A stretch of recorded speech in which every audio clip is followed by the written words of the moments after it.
confiant.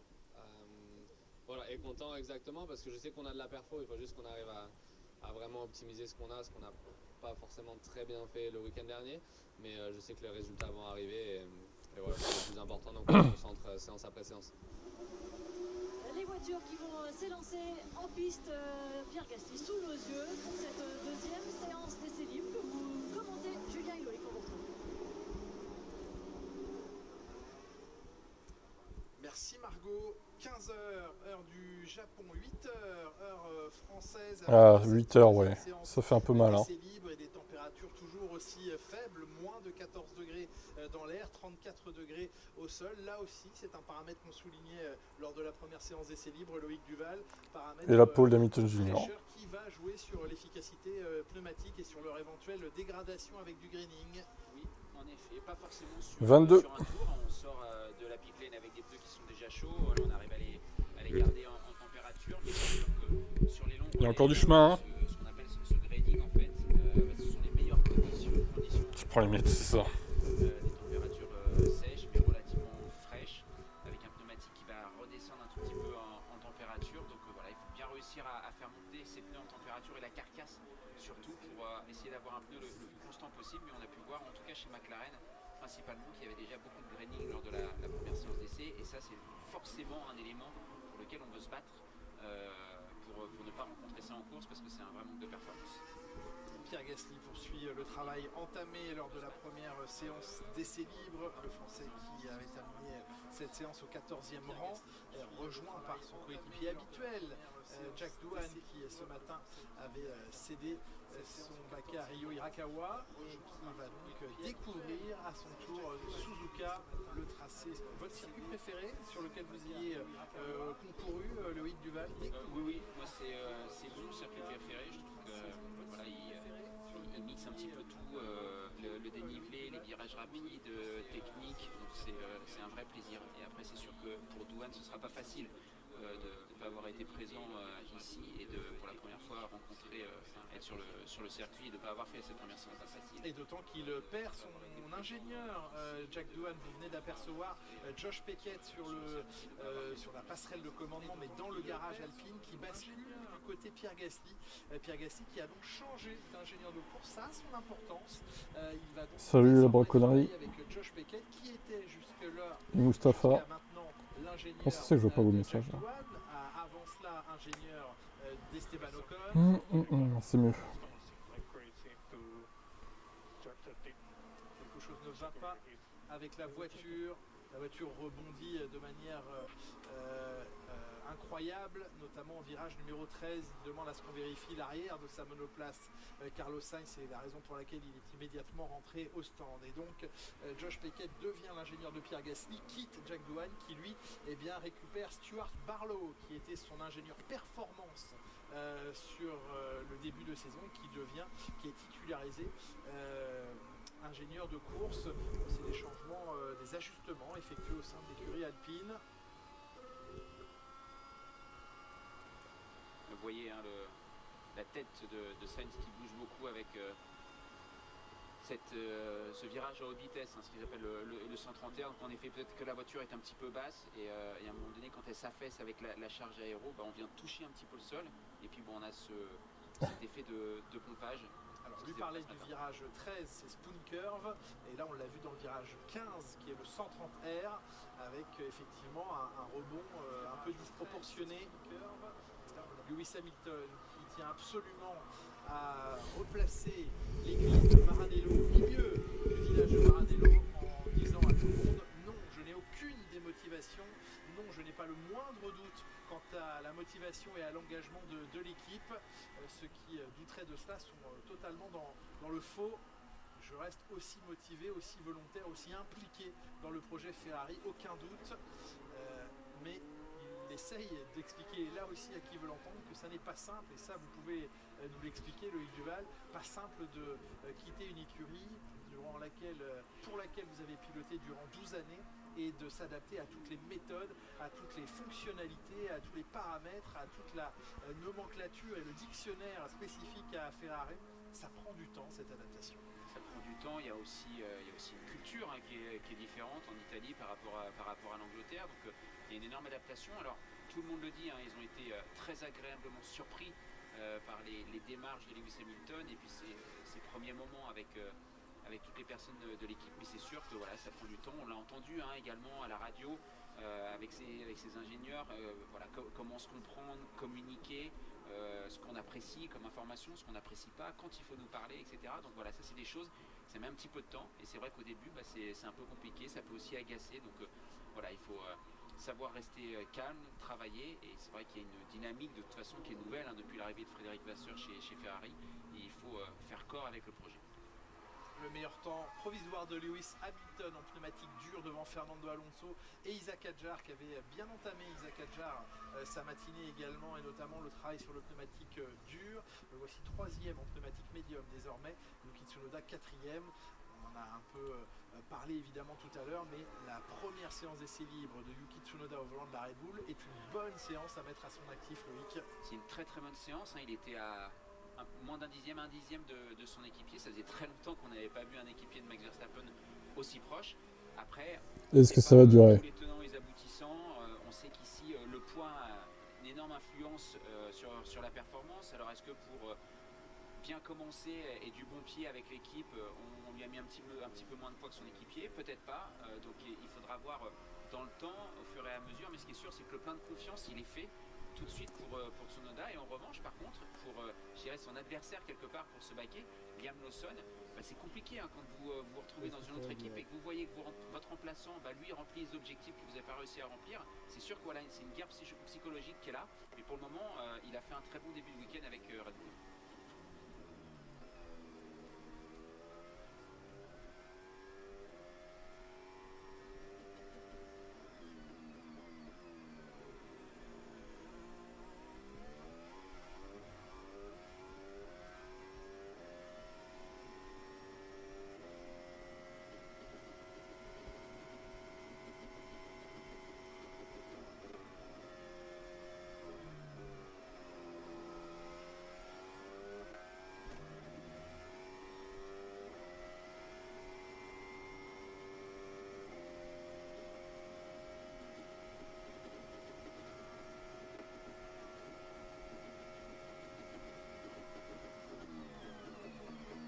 Oh là là. Sortie de douane, l'énorme sortie de Bon bah lui, lui qui commençait sa journée de travail et puis à mon avis, il a red flag, allez, bim. surpris qu'elle soit partie en tonneau la voiture. Mais en tout cas, elle est sur ses 4. Il est sérieux, Jack là? Drapeau rouge évidemment parce qu'il s'est satellisé dans le premier Satellisé. virage et il en a décollé des rangs de pneus entiers. C'est un très très gros accident là que vient de subir Jack Doohan. Alors, le premier virage, c'est un virage qui est logiquement à fond. Alors est-ce qu'il a eu un souci mécanique parce que Ah, Jack. parti aussitôt. Ça sent la fin. Est-ce qu'il a commis une erreur peut-être Déjà. une roue dans l'herbe aussi et du coup elle décroche tout de suite à l'entrée du premier virage. Mais oui, c'est le moins bon des week-ends possible le départ de week-end. Je vais bien, c'est le médecin de la FIA qui va tout de suite se rendre à son chevet. Eh bien, vous voyez, vous découvrez son nouvel ingénieur de course ici, Stuart Barlow. Mais la seule chose qui compte maintenant, c'est qu'il aille bien. Il l'a confirmé à la radio. Mais ça a dû être un gros choc pour voir la quantité de pneus déplacés et l'état, évidemment, de l'Alpine. Les médecins sont à son chevet. Il a raison dans ces cas-là de rester dans son baquet, même s'il dit à la radio « je vais bien ». Rien ne sert de se précipiter, il n'y a pas de fumée, il n'y a pas de feu. Oh là là, Elle est détruite. détruite la voiture, détruite. Ça a dû taper très fort. Je pense qu'une fois qu'on sera sûr que tout va bien et qu'il sera sorti de la voiture, on verra les images. Mais en effet, ça a dû taper très fort. Et souvent quand on est sonné, alors il y a des réactions diverses et variées, mais les pilotes ont un besoin immédiat de sortir de leur voiture. Je me souviens d'un de vos confrères de l'endurance, Anthony Davidson, qui a eu un énorme crash au Mans et qui voulait absolument sauter de la voiture, sortir de la voiture. Ça lui était arrivé à Mulsanne. Et voilà, l'envie de s'extraire, mais complètement sonné, groggy. Jacques Doohan. Sans doute groggy et sonné. Et on va prendre le temps nécessaire pour Le français Jacques Doohan. de la monoplace. Les médecins sont autour de lui pour faire ce qu'il y a à faire et Salut on se sent bien à sur toi. le coup. Ouais, et puis il faut faire attention en plus maintenant avec ces voitures hybrides aussi, voilà, quand il y a des gros impacts comme ça. Allez, replay là. Attention, alors là on touche la voiture, donc ça veut dire qu'elle est entre guillemets safe. Il est en train de sortir de lui-même, en tout cas de la voiture. Ça c'est plutôt un bon signe. Il sort doucement. Doucement, pour ne pas dire difficilement. Mais Franco, tu viens dans le deuxième baquet alpine, du Et coup? encore une fois, on parlait de la psychologie, mais ça c'est horrible pour un pilote. oui, Vous oui, n'avez pas roulé à la première séance d'essai, vous ne connaissez pas le circuit, vous partez dans les 5 premières minutes de la séance, vous explosez la voiture, donc ça veut dire que le week-end va être trop compliqué. Ouais. Et puis en plus, on le sait, hein, il y a aussi toute cette dynamique autour de lui avec. Il est debout, Olympique mais Pau, chancelant. qui est- Hein. Chancelant. Il chancelle. Est-ce qu'il s'est fait mal à une jambe ou pas? Ouais, ça a l'air d'aller. On est content de le voir marcher, soutenu par les médecins bien sûr. Ryo Hirakawa dont on parlait ce matin, Salut à toi. cette voiture qui a fait une bonne séance. Hein. Alors le chrono veut qu'il ait terminé devant Pierre Gasly, mais je pense qu'il a vraiment rempli le travail qu'on lui demandait. Et là pour le pauvre Jack Doohan, effectivement c'est une entame de week-end. Il faut même espérer que le week-end ne soit pas terminé là pour lui. L'écurie réussira évidemment si nécessaire à reconstruire une voiture, mais Vous voyez, on voit les traces. ouais, Il la perd très tôt, hein. Logiquement, c'est comme s'il n'arrivait pas à rentrer dans le virage. On va revoir maintenant les images. Je vous cale le replay juste au moment où il sort. J'attends un petit peu. DRS ouvert. Wow! Il n'avait pas fermé le DRS. Le DRS n'était pas fermé. Les lumières étaient sur le Ouais. volant allumé. Ouais, c'est la raison pour laquelle il la perd, parce que logiquement, il ne doit jamais la perdre. Putain, vous avez vu l'effet du DRS quand il reste ouvert, ce que ça fait? Je me pose la question de savoir si c'est quand même pas le DRS qui est resté ouvert. Ah, c'est bizarre. Soit Hein. le DRS, soit le bottoming. On a vu que. Oh là là, le choc. Ouais, il s'est pris une énorme boîte là.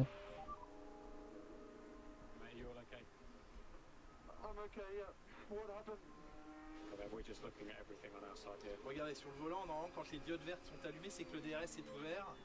Et là, bah, les diodes elles sont toujours allumées.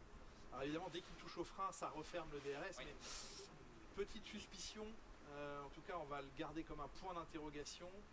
C'était dur sur l'image extérieure de mesurer si le DRS était encore ouvert. Même au ralenti, ça arrivait très vite. Il faudrait un handboard De toute façon, avec il y a caméra soit arrière le sur le DRS DRS quoi. Soit le bottoming, en fait, ça touche un petit peu, parce qu'on a resurfacé, Décolle la et puis voiture. on a vu que ça touchait beaucoup là-bas, et ça peut faire décrocher la voiture. Bon, le résultat, quelle que soit la raison initiale, le résultat il est là. C'est une voiture très très endommagée, un circuit qu'il va falloir remettre en état et pendant ce temps-là, bien le chronomètre il tourne en séance d'essai libre et l'essentiel, vu la violence et la vitesse à laquelle il est sorti de la piste, vous le disiez Loïc, c'est un virage à fond, hein, le premier virage, c'est très rassurant de l'avoir vu sortir lui-même de la voiture, mais c'est une accélération colossale. Ah oui, parce qu'il arrive à. Enfin, je pense qu'il va taper les pneus, il n'est pas très loin des 300 km/h. Hein. C'est sûr que le tout à queue fait que ça décélère un petit peu, mais il a tapé vraiment très fort.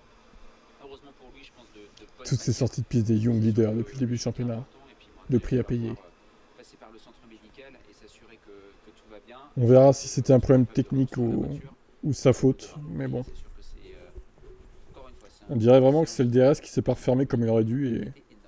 On va vous montrer des images ça l'a foutu dehors quoi. inédites, alors que là on voit vraiment l'état désastreux de la voiture, elle est détruite.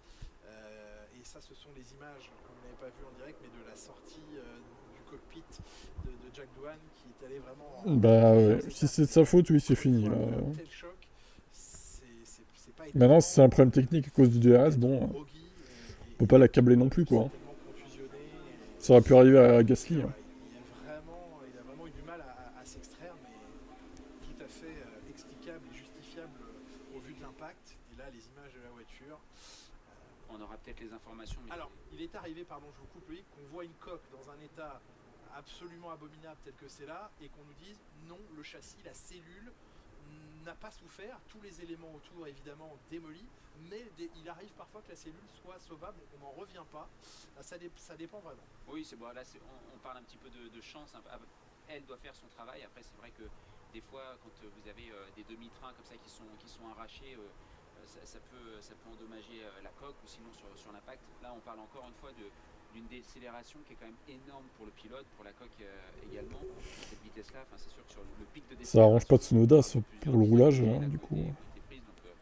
Le red flag. Il y a très peu de décélération avant l'impact parce que c'est d'abord une zone d'asphalte. Oui, il y a une petite bande de gravier, mais la décélération entre le moment de la perte de contrôle et l'impact, il y a quelques dizaines de kilomètres/h, mais pas beaucoup plus. Hein. Non, oui, c'est certain. Je pense qu'en effet, on ne doit pas être loin des 250 km/h à l'impact. Bon, écoutez, beaucoup de travail pour l'équipe. Il va falloir analyser, déjà s'assurer de pourquoi le DRS était, semble-t-il, c'est vrai quand on regarde le volant, potentiellement ouvert. Pourquoi est-ce qu'il ne s'est pas fermé? Parce que logiquement, quand on met un certain angle de braquage aussi, il doit se fermer automatiquement. C'est vrai. Les LED sont toujours vertes. C'est juste une suspicion. Pourquoi on ne voit rien? On l'affirme pas, mais... Ah, vous m'énervez avec ces questions là. On est en 2025, vous savez pas qu'il y a les droits d'auteur quoi. Il faudrait se mettre à jour hein, les gens. Hein. Tiens, là tu vois là. Tiens, regarde, bim. Là tu vois là.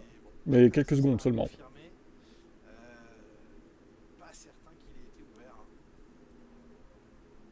Alors évidemment, une fois la perte de contrôle faite, oui, il se rabaisse et il se rabaisse très très vite, mais avant la perte de contrôle... Bon, le pilote est sorti indemne là maintenant. Espérons qu'il soit pas blessé du coup. Il faut espérer aussi les mains. Ouais, allez ciao, allez ta gueule. Allez. Allez, premier ban du jour. Merci. Connard.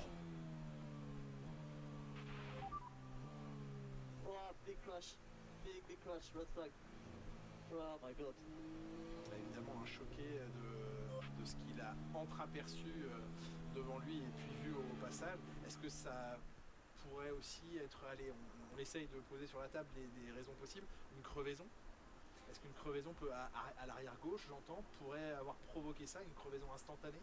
Alors, instantanée, oui. Après, ce serait étonnant vraiment que ça crève comme ça. Logiquement, vous le sentez quand même un petit peu venir. Ouais. Instantané, oui. Les ingénieurs l'auraient vu aussi potentiellement tout de suite, oui. Je pense. Peut-être qu'eux ont déjà la réponse, et probablement oui. qu'eux ont déjà la réponse. Hein. Mais c'est vrai que, comme à la radio, ils ont dit qu'ils étaient en train de monitorer tout ça, mais ouais, il va falloir être un petit peu patient pour avoir les tenants et les aboutissants de ce qui s'est passé réellement. Mais c'est vrai que c'est là qu'on se rend compte, bien souvent, quand on est derrière les téléviseurs, on se rend pas compte en fait des vitesses de passage de ces autos, et quand les voitures se mettent dehors, c'est là qu'on se rend compte vraiment de la vitesse et de la puissance des impacts. Le décrochage a été extrêmement violent. Et tout le monde, alors ça aussi, on parlait de l'aspect psychologique des choses. Tous les autres pilotes ont eu le temps sur leurs écrans, les moniteurs qu'on pose devant eux, c'est le cas de la Nico Hülkenberg comme tous les autres pilotes, de revoir ces images. Bon, elles font toujours un peu froid dans le dos. Oui, après ça reste un crash. Alors oui, la voiture est très endommagée, mais on a vu le pilote sortir. Le crash c'est douane. J'ai montré la replay, tu peux revenir un peu en arrière pour voir. Comme on dit, c'est une jolie chouquette, mais c'est vrai que voilà, on se remet vite, on se remobilise, ils vont vite repartir, et puis ce sera oublié dès la sortie des stands. Mais c'est sûr que ce qui est toujours inquiétant, c'est surtout le pilote, et c'est s'assurer que tout va bien, mais quand vous voyez sortir, pas trop de soucis au niveau psychologique.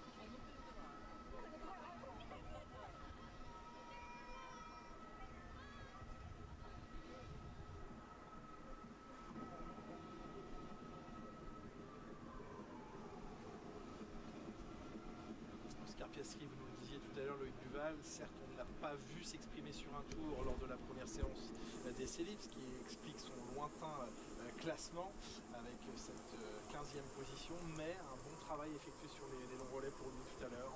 Oui, mais je discutais un petit peu avec son manager un peu plus tôt, Marc Weber, qui m'expliquait qu'il y avait eu un choix au niveau de l'aileron avant au début de séance qui avait été fait et qui, me semblerait, ne fonctionnait pas. Et puis après, ils sont revenus sur quelque chose de plus classique, et il a effectué un long relais, et celui-ci était vraiment très performant. On a vérifié un petit peu les chronos, donc la McLaren a quand même réalisé et le meilleur temps avec Norris et un très très bon relais avec Piastri, donc ça reste la référence quand même de ce début de saison. On sait que c'est une voiture qui est polyvalente et qui fonctionne très très bien, et on a deux pilotes qui sont très performants au volant de cette voiture. Toujours drapeau rouge donc dans cette séance marquée par l'énorme accident de Jack Doohan, qui a pu s'extraire de sa monoplace.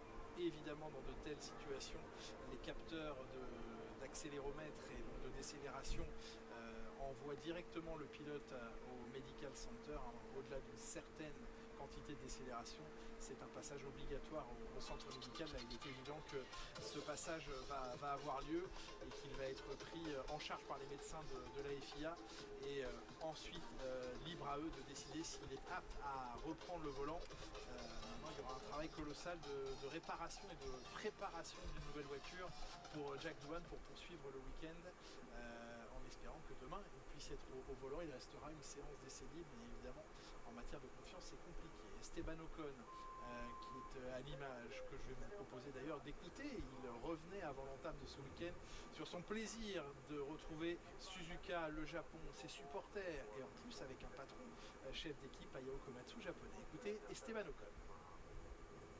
On a pu pas s'acclimater avec tout le soutien qu'on a ici au Japon. C'est un peu une course, on va dire, à la maison parce que notre team principal Ayao, il est japonais. Donc voilà, pour moi, c'est toujours un circuit incroyable, un endroit que j'adore. Et bien sûr, on a bien amélioré la voiture aussi depuis l'Australie, mais il faut qu'on reste concentré sur les problèmes qu'on a eus et qu'on pense pas qu'on est les rois du monde après cette course.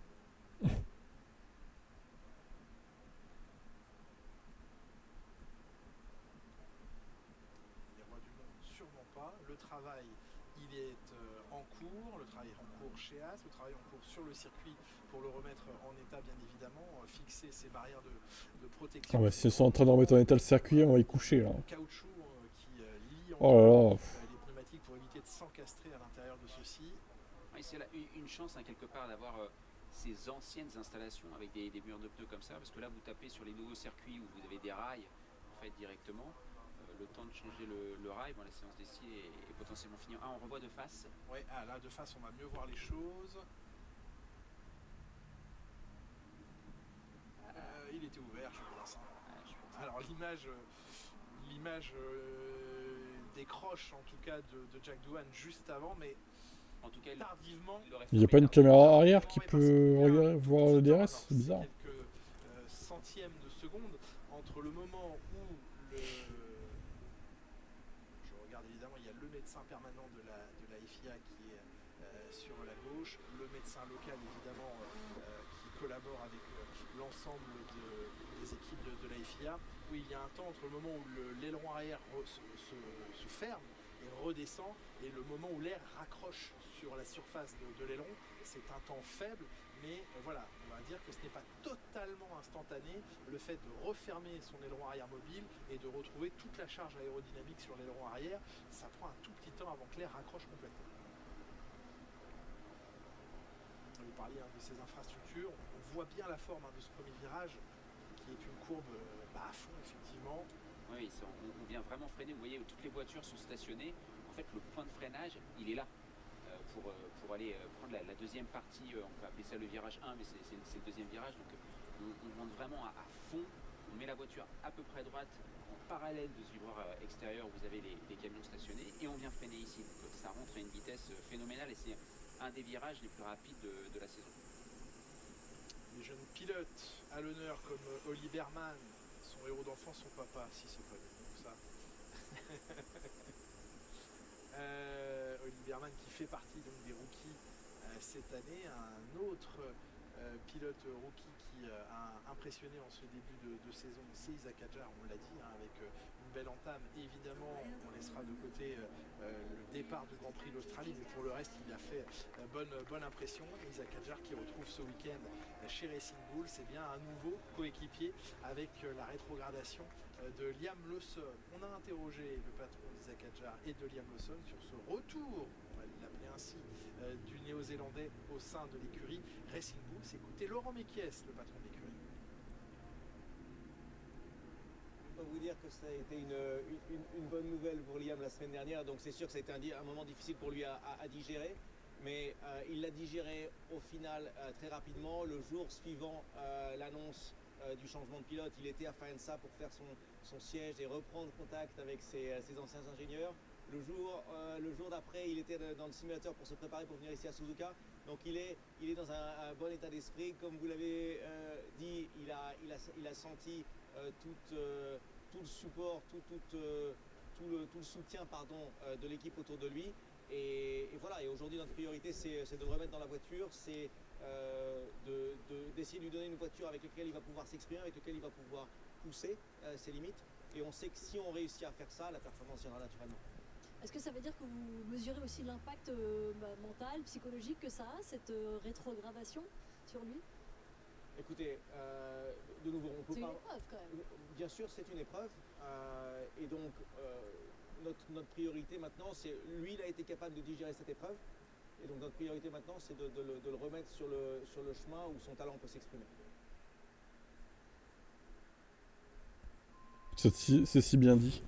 On doit le remettre sur le chemin où son talent peut s'exprimer, c'est beau ça. Les propos de Laurent Mekies qui doit aussi couvrir Salut d'une certaine Crocronel. façon Liam Lawson et l'aider à être moralement et mentalement le plus solide possible après cette épreuve. Loïc, votre vision de cette situation? Bien sûr que c'est compliqué pour Liam Lawson de se retrouver rétrogradé. Alors, il a été vite amené dans le baquet de la Red Bull. Être dehors comme ça au bout de week-end, ça c'est très très dur à vivre. Après, moi, c'est aussi la dynamique au sein de l'équipe et la dynamique pour Isaac Hadjar. Vous savez, quand vous êtes Isaac Hadjar, vous êtes rookie, vous arrivez et vous avez un pilote expérimenté comme Tsunoda à côté de vous. Quelque part, vous êtes battu, c'est pas trop grave parce qu'on monte petit à petit. Là, il se retrouve aussi avec un jeune pilote. Et donc la dynamique va être complètement différente. Là, il faut le battre tout de suite. Parce que maintenant, en fait, pour celui qui veut monter dans la Red Bull, ça va être entre les deux où il va falloir. Donc là, la dynamique va être complètement différente aussi. Et ça, c'est quelque chose pour Isaac Hadjar qu'il faudra savoir gérer. Comment prendre le dessus sur un Liam Lawson sans se mettre trop de pression, etc. Parce que là, il y a une comparaison directe. Quand il était avec Tsunoda, c'était un petit peu différent. On avait quand même l'ancien, le gars expérimenté, donc on laisse une année quand même pour découvrir tout ça. Là, face à Lawson, ça va être week-end après week-end, et il faudra être devant de façon générale. Oui, Isaac Hadjar qui reconnaissait aussi, alors publiquement, sa très bonne relation avec Yuki Tsunoda. Ils avaient créé un lien intéressant, à la fois de coéquipiers, je ne vais pas dire amical, mais en tout cas, il y avait quelque chose qui matchait extrêmement bien entre eux. Et donc, c'est une relation, entre guillemets, à construire ou reconstruire avec Liam Lawson. C'est forcément un petit peu perturbant. Toutes les écuries ont redémarré leur moteur parce que dans 3 minutes et demie, la séance devrait reprendre, c'est ce qu'on nous annonçait, 15h30 heure locale, 8h30. On aura quasiment passé 23 minutes sous régime de drapeau rouge. Et ça fait évidemment un temps précieux de roulage en moins sur le tracé de Suzuka. Mais force est de constater que l'évacuation de la voiture de Jack Doohan et les réparations de la piste et la remise en état de la piste ont été quand même assez rapides. Oui, alors après, c'est sûr que ça va changer les programmes des équipes par rapport à ce qu'on pouvait essayer en run de performance pure. Et puis les longs runs aussi, la connaissance des pneumatiques pour préparer la course. On sait que demain, la séance d'essai sera surtout prévue pour préparer la qualification. Ça veut dire que tout ce qui est long run, tout ce qui est analyse... Bon, ils vont enfin repartir après 20 minutes et quelques. Hein. Et la séance va donc repartir 25 minutes, je crois. Non, peut-être un peu moins. 20 minutes. Si vous nous rejoignez, de vous remontrer pourquoi les monoplaces sont restés aussi longtemps en garage et la raison de ce drapeau rouge, l'accident donc et la sortie de piste extrêmement violente de Jack Doohan. On va la revoir en caméra embarquée avec le jeune pilote australien à bord de l'Alpine. Il venait de s'élancer pour son premier tour rapide.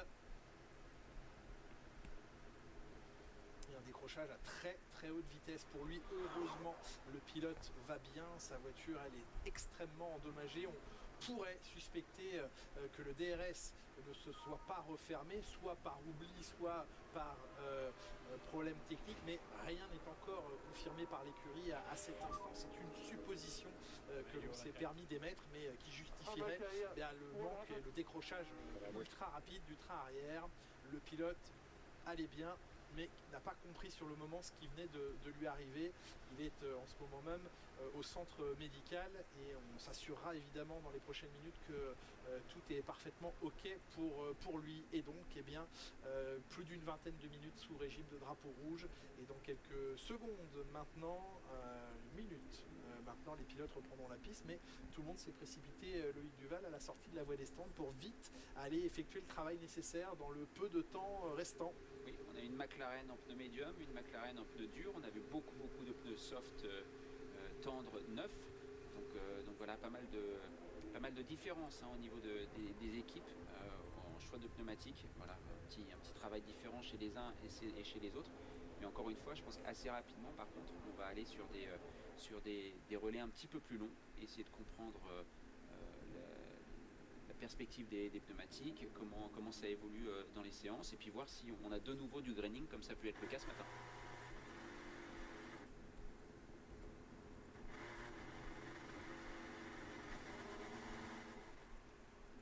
Là, nous étions pendant quelques instants à bord de la monoplace de Lewis Hamilton qui semble-t-il redémarrer son moteur à l'aide du KERS, enfin du système de récupération d'énergie, du MJUK pour être précis.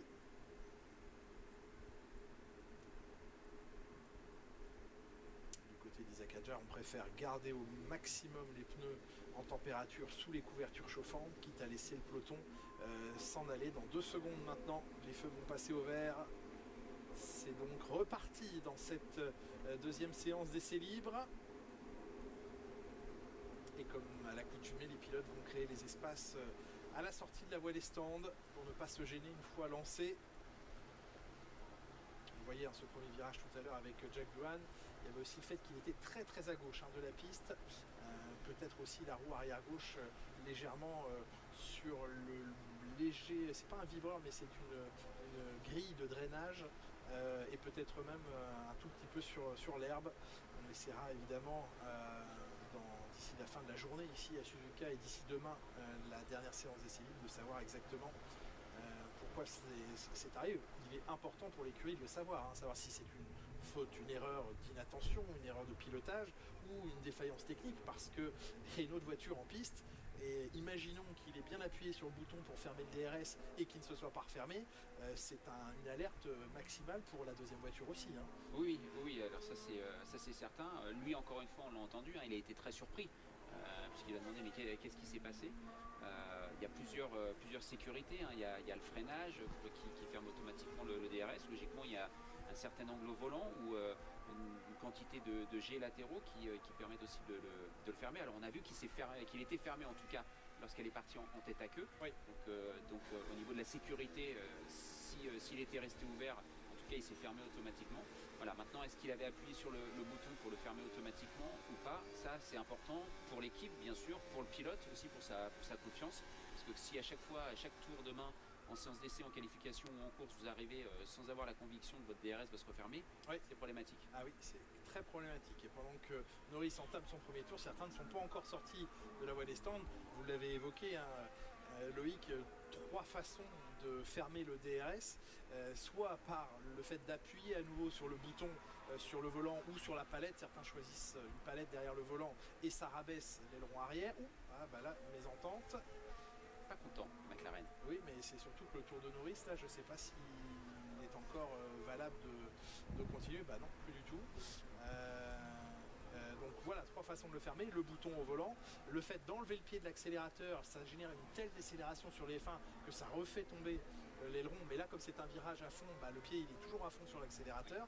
Le fait de toucher les freins, dès que vous touchez la pédale de frein, ça fait retomber automatiquement l'aileron. Et puis vous le disiez, un certain angle de braquage. Et là aussi, l'aileron arrière retombe de lui-même. Ce sont plusieurs façons, plusieurs sécurités sur ce DRS. Oui, donc on a vu la Haas qui a clairement gêné la McLaren. C'est toujours pareil, il n'y a pas la formation, le pilote est dans son tour de sortie. Voilà, il y a la frustration de la part de Norris, on l'a vu, qui est venu parquer un petit peu sa voiture juste à côté de la Haas. Puis on l'avait vu un tout petit peu plus tôt, là on est dans l'épingle, on avait vu sur la McLaren de Norris tout à l'heure embarquée. On sent que les voitures quand même, elles ont du mal à pivoter dans cette chicane, et elles ont aussi un petit peu de mal, dans l'épingle, et elles ont aussi un petit peu de mal au niveau de la chicane. Donc pas si simple en termes de grip générale dans tout ce qui est virage lent. Là on a vu par contre les 2 autres voitures qui s'étaient bien mis sur le côté pour laisser Charles Leclerc et sa Ferrari sans trafic.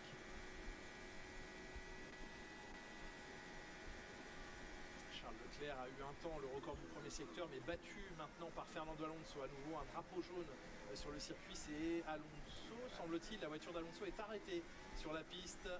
Degner, est-ce qu'il est sorti à Degner, Fernando Alonso?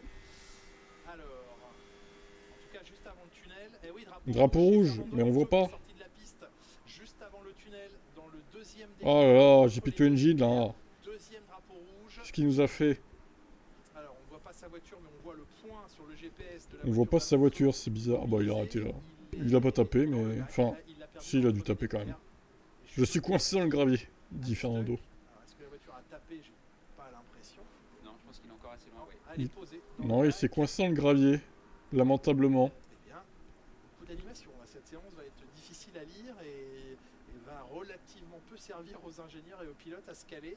On en parlait des Degner ce matin, la première séance d'essai, le premier est très très rapide. Et encore un red flag. La trajectoire au maximum. Des fois on vient toucher ce vibreur intérieur, ce qui nous jette sur le vibreur extérieur et qui est compliqué parce qu'après vous allez venir bottomer et puis souvent vous faites luge et vous tirez tout droit. C'est con parce qu'il était troisième jusqu'à présent. C'est le fond de la voiture qui touche le sol. Fernando.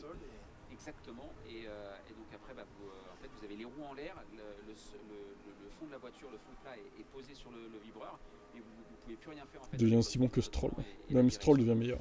Et donc là, voilà, est-ce qu'il a perdu sur l'entrée? On va voir sur un petit survirage ou est-ce qu'il est venu prendre le vibreur intérieur. Oh, à l'entrée, à gauche. C'est pas par là, non, Fernando. Hein. Il a de la chance de ne pas aller. Alors, Il a freiné un peu dans l'herbe. Ça, il a connu cette situation, mais au Dakar. La poussière et le fèche-fèche, il l'a connu dans d'autres disciplines. Il freine dans l'herbe, sérieux. Les roues gauche dans la poussière et dans Il fait de plus en plus d'erreurs, hein, je voudrais pas dire, mais... Il n'a pas pu... Ça sent la fin, hein, Fernando, quand même. Hein. Façon de nous dire qu'il arrêterait bientôt les F1 pour retourner au Dakar, peut-être. Vous pouvez nous le dire C'est un grand communicant. Ah ouais, oui, mais un communiqué aurait suffi.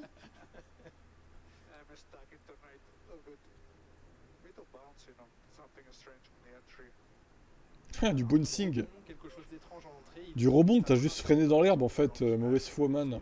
Il a mordu. Ah, sérieusement quoi.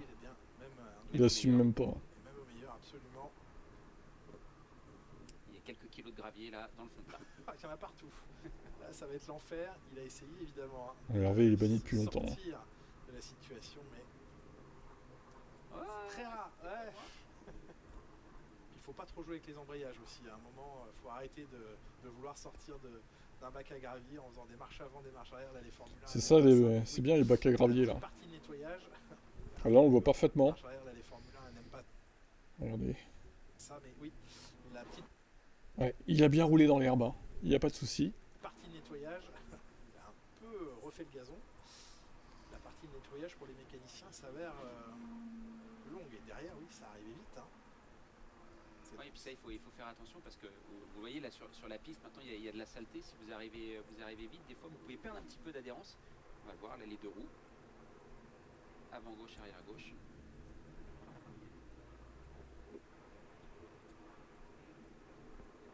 Et ouais, quand vous passez juste derrière et que quelqu'un vous a ramené comme ça du gravier ou de la terre, des fois vous avez une vraie perte d'adhérence. En plus, c'est un endroit où vous braquez très tard et très vite.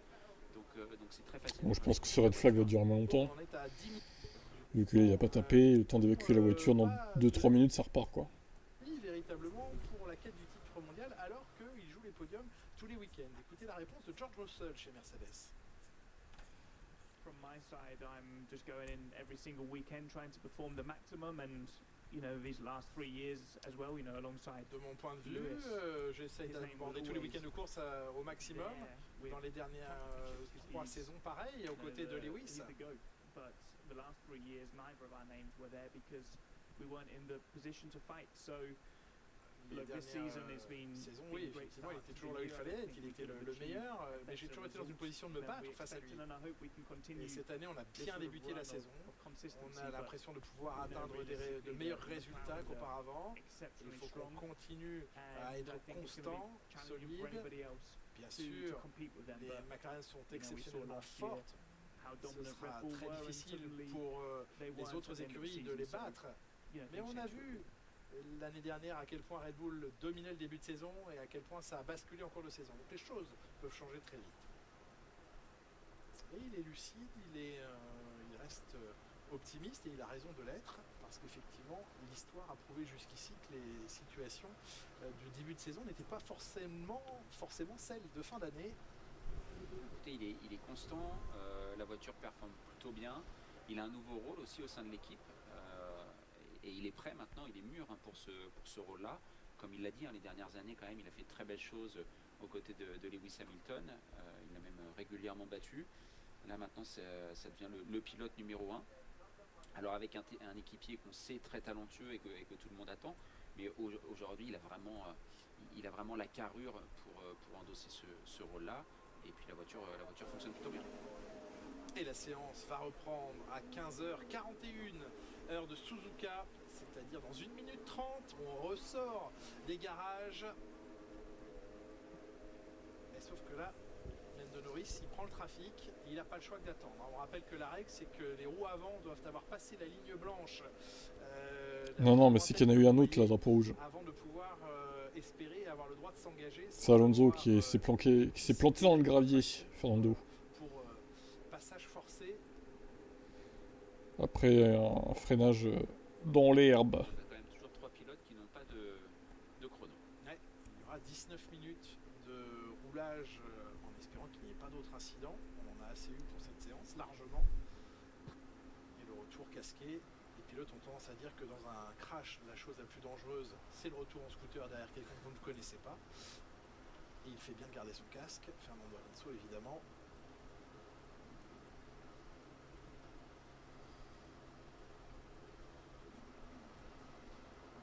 Il est bientôt arrivé à bon port.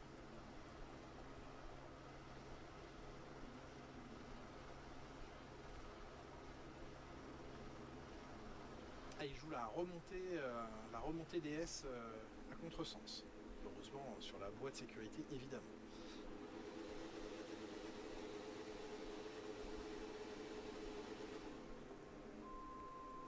Les pilotes qui attendent le signal de leur mécanicien numéro 1. Les feux viennent à nouveau de passer au vert. La séance reprend. Carlos Sainz qui s'était trompé de garage ce matin de retour au stand alors que George Russell est très pressé, peut-être un peu trop au goût de Max Verstappen qui lui dit non, tu vas attendre là. Il l'a vu venir. Il a doublé quand même la Ferrari, hein, je crois. Il a doublé Lewis Hamilton. Oui, il en a doublé. Ah putain, la Red Bull blanche, ça me perturbe quand même. De loin, on dirait une V-carb. Du virage numéro 2. Alors, la pièce rendue de Mercedes à Max Verstappen pour la sortie des stands à Abu Dhabi il y a 2 ans. Et vous voyez, là, ça veut dire qu'il y a aussi une volonté de l'équipe, parce qu'en règle générale, si on part avec des pneus neufs, on va revoir. Alors, le contour par la droite, j'ai un petit doute quand même sur le fait de dépasser ses camarades par la droite, mais... Il était sorti de la pit lane. Alors, Georges. Pas tout à fait, bon. Ouais. Verstappen qui fait non, tu passes pas, toi. Il n'avait pas envie d'aider, hein, Max Verstappen. Non mais voilà, il y a sûrement une volonté, parce qu'en règle générale, le tour de sortie, on sait que c'est des pneumatiques, on va avoir le pic de grip qui va arriver très rapidement, donc on sort plutôt gentiment, on met pas trop d'énergie dans le pneu pour qu'il soit au maximum dans ce premier tour, parce qu'en plus c'est un long tour, donc on sait que la fin du tour est un peu compliquée, et donc là, il part tout de suite de façon relativement rapide. Ça veut dire qu'il n'est pas là à traiter son Bah, j'ai pas spécialement changé Et le temps presse dans quoi que cette ce soit. séance. On va bientôt atteindre le dernier quart d'heure de roulage et de séance de roulage. Au total, on fera les comptes, mais il n'y en aura pas eu beaucoup. En tout cas, les Ferrari se rélancent par la voie de Charles Leclerc dans un premier temps.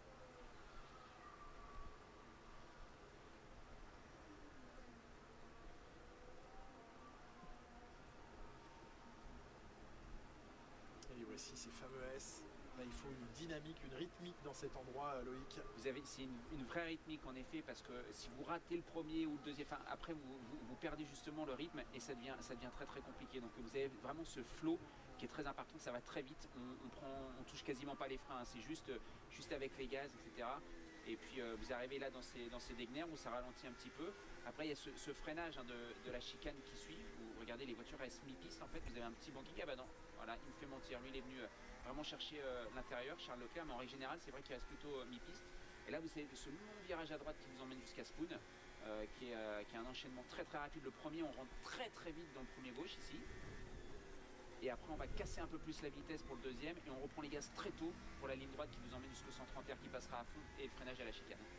Jack Doohan qui au même moment quitte le centre médical et on on le voit effectivement regagner les infrastructures alpines, il se réhydrate, il a l'air d'aller bien et c'est là aussi une image qu'il était important de vous montrer.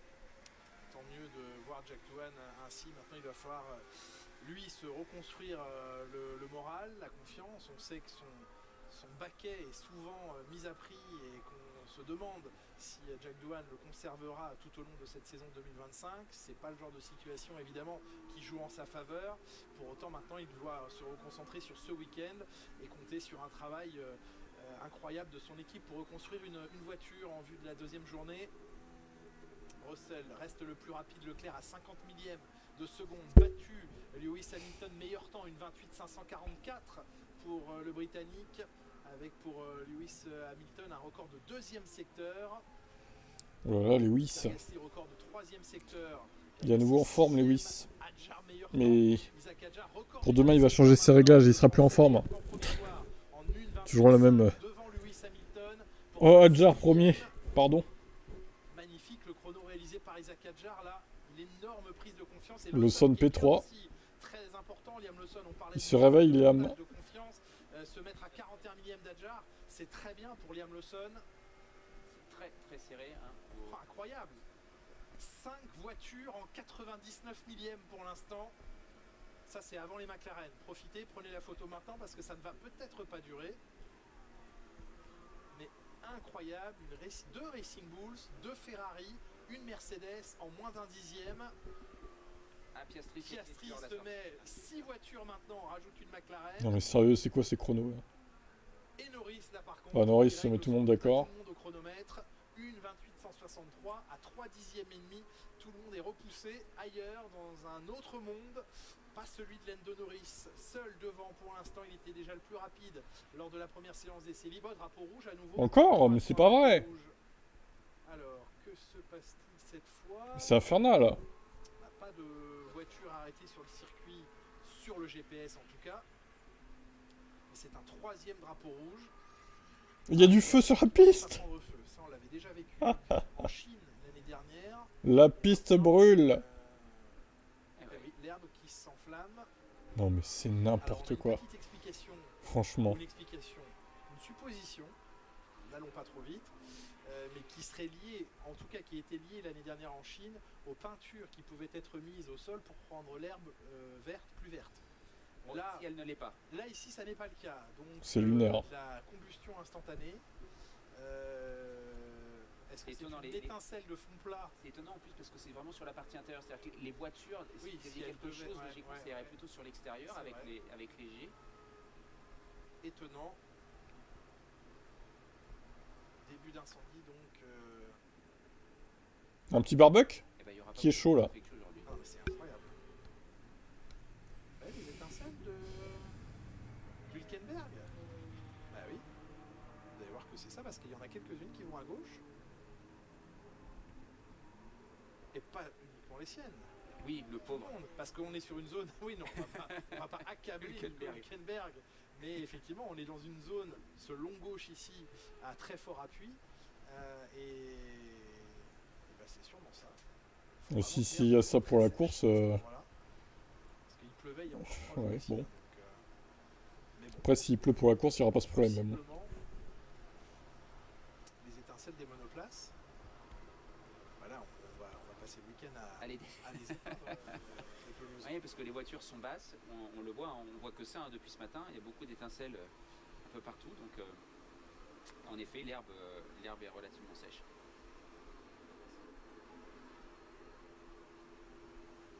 Bon, alors là, c'est très très compliqué. Hamilton dans le coup, oui. Hors McLaren, oui, ça va. Bon, déjà, c'est peu d'informations, peu de roulage. Ça chamboule énormément votre plan parce que à chaque fois, en plus, vous modifiez votre plan.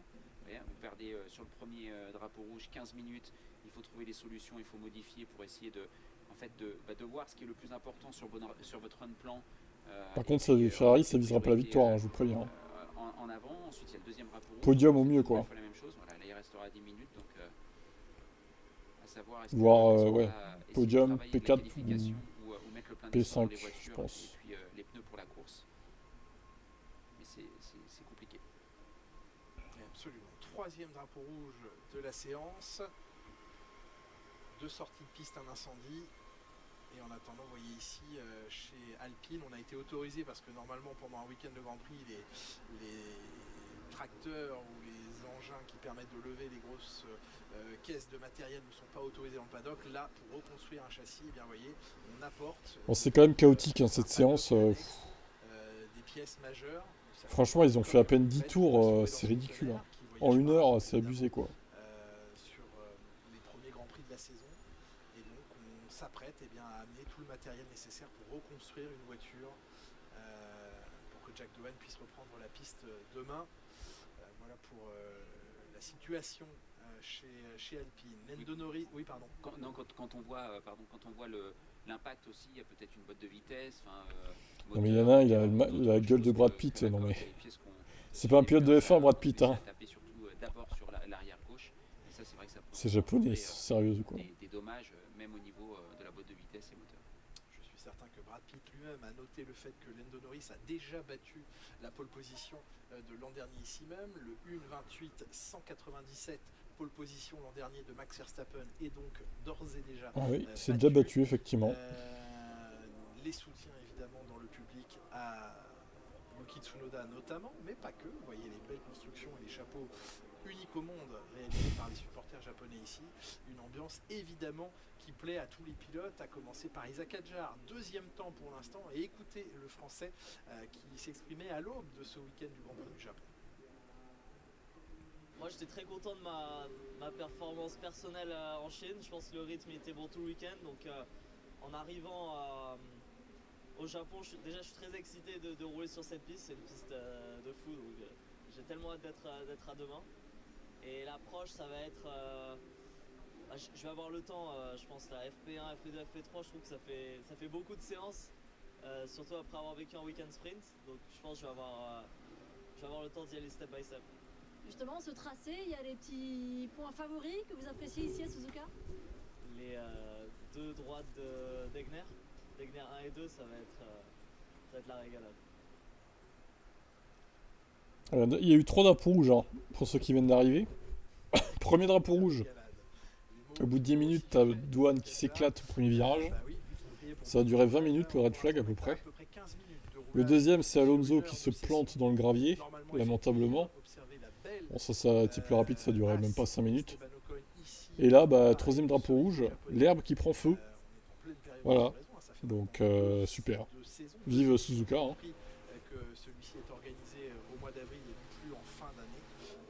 Le circuit est sympa, mais alors dis donc, il se passe toujours des trucs là, ici. C'est un peu étonnant. Hein. Il restera donc 7 minutes éventuellement de roulage.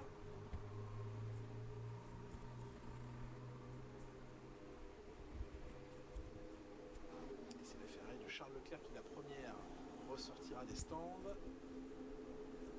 Pour le moment, Hamilton se dit, moi je vais aller faire un départ, donc je vais me mettre tout au bout là-bas. Il y a 2 emplacements, l'un derrière l'autre, pour effectuer des procédures de départ à la sortie de la voie des stands. Et ensuite, les pilotes en fin de séance, si tant est qu'il n'y ait pas de drapeau rouge, peuvent venir sur la grille de départ. Paramètre du vent aussi, hein. On n'en parle pas trop, mais le vent souffle très fort aujourd'hui. Le vent souffle fort, tu vois le chrono, 4ème, c'est pas mal. C'est devant Leclerc, donc pour l'instant ça va. Alors il est plutôt dans le bon sens pour la performance sur ce circuit, c'est-à-dire qu'on a le vent de dos pour la ligne droite de départ et arrivée. On a le vent dans le dos aussi avant le 130R. Donc ça nous permet d'aller un peu plus vite en ligne droite. Et puis on a le vent de face dans tout ce qui est S, donc les virages rapides, ça veut dire charger un petit peu la voiture, nous permet d'avoir un petit peu plus d'appui pour la performance pure. C'est sûr que c'est plutôt positif. Après, des fois, ça peut perturber un petit peu la voiture.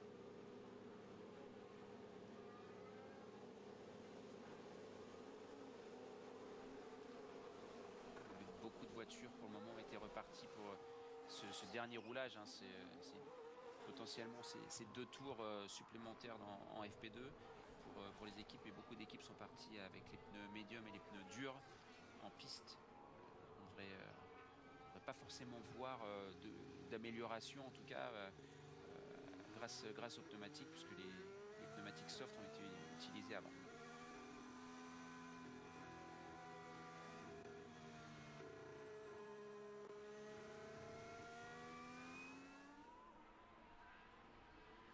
Russell, toujours agressif dans ses tours de sortie face aux autres voitures. Là, il vient doubler la Ferrari de Charles Leclerc.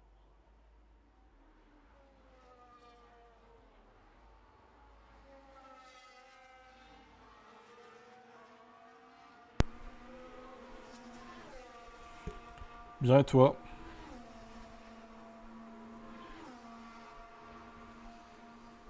George Russell.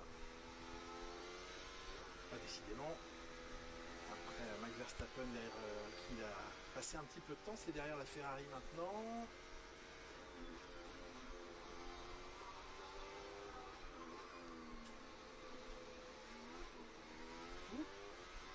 Peu de survirage. Et oui, chez Mercedes, il y a la volonté de faire des tours de sortie qui sont quand même assez rapides. Contrairement aux Ferrari ou Red Bull, qui partent avec eux de la pit lane. Ce sont les équipes qui sont ensemble en sortie de pit lane, donc on peut faire une comparaison directe entre ces trois constructeurs, mais c'est vrai que voilà, un petit peu de sur. L'image est jolie. Information que Canal+ est en mesure de vous confirmer. Jack Doohan n'a effectivement pas refermé son DRS. On peut vous confirmer la raison de sa sortie de piste. C'est un DRS laissé ouvert. Les pilotes qui, à cet endroit, au vu de la configuration de ce virage où on passe à fond, sont supposés le faire manuellement. Et ce qui n'a pas été fait par... Ah ouais, d'accord, donc ça serait de sa faute à Doohan en fait. Bah si c'est ça, désolé, mais Doohan, il va falloir qu'il dégage. Hein. C'est pas des choses à faire quand t'es pilote de F1, ça. Hein. Et l'autre pilote australien, Piastri, qui est reparti avec les softs et qui est sur un premier bon secteur. Donc on va voir s'il est capable d'aller encore plus vite que son équipier. Norris est sur la même stratégie. Regardez le premier secteur des deux pilotes sont verts. Ouf, grosse attaque des vibreurs là dans le dernier secteur pour Charles Leclerc, avec au passage de la ligne pour le Monégasque une amélioration en 1.28.586. Ça va très vite pour les McLaren. Ah oui. Attends, pour l'instant c'est pas son dernier GP, mais le chrono de Lando Norris, ils vont peut-être lui laisser faire le triple leader avant de le virer, je sais pas. À la sortie de la dernière chicane, à voir. Accélération tout en descente pour Lando Norris qui va pouvoir aller encore plus vite que tout à l'heure. Et non, il lui en manque dans le dernier secteur. Alors Lando, on est derrière Piastri. Son chrono, il prend le record du deuxième secteur, mais il en a lâché pas mal dans le dernier. Oui, Norris qui avait le record, dans le dernier secteur précédemment en 17-2. Ouais, en 17-2, et là il a fait 17-7. Et là, le passage ultra agressif à la limite de perdre le contrôle de sa Ferrari, Charles Leclerc. Oui, mais on a des voitures qui sont tellement basées sur l'aéro, on doit faire fonctionner l'aéro, donc on doit avoir des voitures qui sont hyper rigides pour pas que ça fluctue de trop. Et quand on arrive sur des enchaînements comme ça, où là c'est plus du grip mécanique qu'on vient chercher, on vient travailler sur le passage des vibreurs, bah, les voitures réagissent de façon très dure sur ces vibreurs. C'est un peu compliqué, mais on voit que c'est quand même quelque chose d'assez généralisé chez toutes les équipes.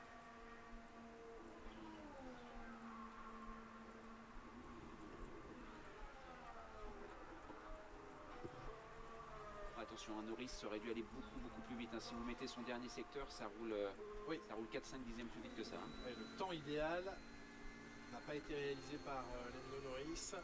Il détient des records de secteur 2 et 3. Leclerc, record du premier secteur. Bon, Yuki, c'est moins bien que tout à l'heure, hein, quand même, hein, pour l'instant. Hein. Oh là là, Verstappen, il glisse de partout. Compliqué, la sortie là. Il doit avoir de l'essence pour glisser comme ça. Les pneus arrière sont un petit peu en souffrance. Oui, et ça glisse beaucoup. De survirage sur la fin du tour. Alors, encore une fois, c'est quelque chose qu'on a vu de façon assez régulière, que ce soit sur la reprise des gaz, à la sortie d'épingle ou surtout à la sortie de la chicane. Alors pourquoi? Parce qu'on arrive sur la fin du tour, donc le pneumatique il a été mis à rude épreuve, et en plus vous avez ce changement d'appui droite-gauche, et vous avez ce côté un petit peu dénivelé pour avant l'entrée de la pit lane. Donc voilà, la voiture se déleste pas mal. Regardez, on va le revoir là, sur la prise des gaz.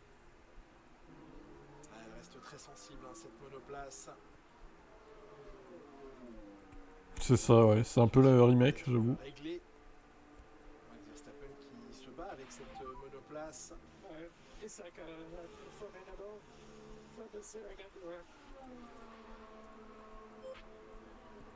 C'est comme si je n'avais pas du tout de train avant, je souvire partout, dit Max Verstappen.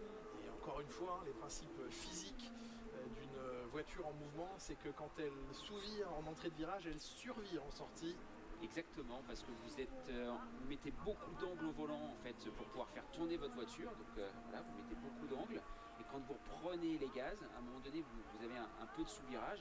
Et puis quand le train avant reprend du grip, vous avez tellement d'angles au volant que l'arrière est plus capable de suivre et ça décroche. Il n'y aura pas de procédure de départ. Allez, red flag. Ça nous manquait. Moins de 2 minutes de la séance, on oublie les procédures de départ et c'est un 4e drapeau rouge. Que se passe-t-il? Encore du feu. Non mais... C'est pas possible. Ça va être que ça tout le week-end. Il n'y aura pas de départ sur la grille, la règle est connue de tous. Le circuit brûle littéralement. Et pourtant, c'est pas la sécheresse, hein. C'est pas la canicule. Hein. Des endroits à haute vitesse où les fonds plats touchent. Non mais c'est... Ah, oh là là, mais... Oh, celui-là, il est plus violent pour le coup. On est avant les virages spoon là. C'est ça, exactement. On rappelle que sous les... Non mais ça va être que ça tout le week-end en fait. Faut qu'il prie pour la pluie là. Dimanche. C'est n'importe quoi. C'est quoi ça, ce week-end là? Je cherche le mot, pas effervescence, mais bref, qui s'enflamme, qui se retrouve dans la pelouse. Et quelle est la incandescence. Merci de m'avoir aidé, Loïc. Pardon, Ça m'a beaucoup aidé. Faut rafraîchir la piste au pire. Ouais. Voilà, et qui, Mettre des arrosages automatiques comme Bernie voulait. me le confirmait au même moment dans l'oreillette. Vous auriez pu dire que c'était moi. Et oui, Bon, de toute façon là c'était la fin mais bon. Non mais par contre, quelle solution on a? Est-ce que demain ça veut dire qu'il faut arroser? Est-ce qu'il faudrait brûler en fait un petit peu partout? vous êtes politique de la terre brûlée. Non mais quelle solution on a d'ici demain? C'est une excellente Ah, chose. trop bien Jean-François. Et d'ici demain, je ne sais pas. Je ne sais pas comment ils peuvent protéger les pelouses. Faire tout brûler, non, ça j'y crois. Faire tout brûler, ça va pas non? Très très surprenant.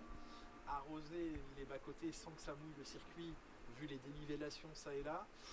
Bon, il y a un sujet d'organisation là, que la FIA et les instances du circuit, qui appartient à Honda, on rappelle, ce circuit est la propriété de la marque Honda. Ouais bah Honda, ça sent le fiasco ce week-end. Hein. Cette question en vue des prochains essais. 4 drapeaux rouges en une séance d'essais libres, c'est du rare, c'est du très rare. Et malheureusement pour les pilotes donc, ça les prive d'aller sur la grille effectuer une procédure. C'est ainsi qu'on en restera avec Piastri et Norris aux 2 premières positions séparées par moins d'un demi-dixième. Au final, il y a eu 14 tours maximum de fait quoi. En 1 heure. Ça fait peu quand même hein. Il est français, il pilote une Racing Bulls et il devance dans cette. Ça fait quand même très peu. Lewis Hamilton 4e, Liam Lawson 5e. On est heureux pour lui, on peut le dire. De voir Liam Lawson capable d'être au contact chronométrique. Ouais, Tsunoda 18e. Hein, on me demandait tout à l'heure dans le chat qui c'est chez Red Bull. Bah c'est Tsunoda et Verstappen du coup. Et Liam Lawson, bah, il est retourné chez Vecarb. Verstappen 8e, Tsunoda 18e, évidemment on est loin de. Bon maintenant il faudra voir demain en qualif parce que Tsunoda ce matin il était quand même proche de Verstappen donc peut-être qu'il était sur un programme différent là du coup. On verra demain. Hein. Sur un tour rapide, certains n'ont même pas eu le temps de le faire. Que le classement qui apparaît là, alors oui il est flatteur pour certains, ne l'est pas pour d'autres comme Yuki Tsunoda ou encore Fernando Alonso, mais lui c'est une autre situation, il s'est mis dans le bac. Mais il est difficile de lire à brûle pour point, j'utilise volontairement ce terme, le classement et surtout les chronos réalisés par les uns. Oui visiblement ils n'ont pas mis à jour la couleur sur le live timing. Effectivement, ça sera peut-être fait demain.